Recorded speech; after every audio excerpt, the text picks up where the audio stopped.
நம் ஆண்டவர் இயேசு கிறிஸ்துவின் நாமத்தினால் மகிழ்ச்சியும் சமாதானமும் நம் அனைவரோடும் இருப்பதாக. மத்தேயு 9:18-26 முடிய.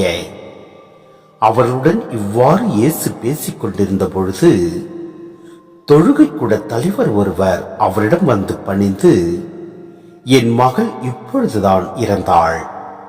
ஆயினும் நீர் வந்து அவள் மீது உன் கையை வையும், அவள் உடனே உயிர் பெறுவாள் என்றார்.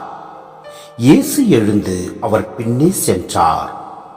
இயேசுவின் சீடர்களும் அவரை பின்தொடர்ந்தனர்.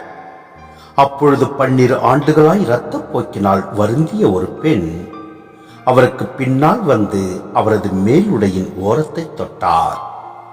ஏனெனில் அப்பெண், நான் அவருடைய ஆடையை தொட்டாலே போதும், நலம் பெறுவேன் என தமக்குள் சொல்லிக் கொண்டார். இயேசு அவரை திரும்பி பார்த்து, மகளே, துணிவோடு இரு, உனது நம்பிக்கை உன்னை குணமாக்கிற்று என்றார். அந்நேரத்திலிருந்தே அப்பெண் நலம் அடைந்திருந்தார்.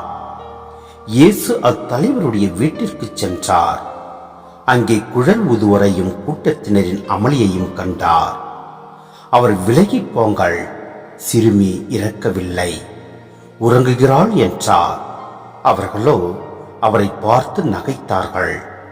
அக்கூட்டத்தினரை வெளியேற்றிய பின் அவர் உள்ளே சென்று சிறுமியின் கையை பிடித்தார். அவளும் உயிர் பெற்று எழுந்தாள். இச்செய்தி அந்நாடெங்கும் பரவியது.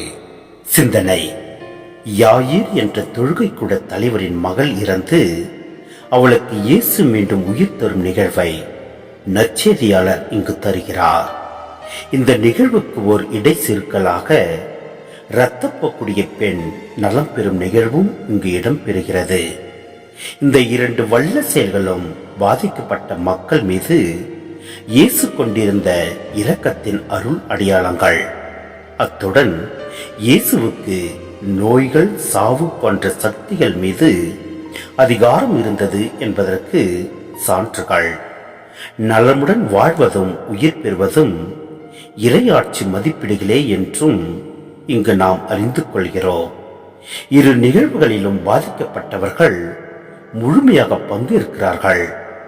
இரத்தப்போக்குடைய பெண், நான் அவருடைய ஆடையை தொட்டாலே நலம் பெறுவேன் என்ற அசாத்தியமான நம்பிக்கை கொண்டிருந்தார்.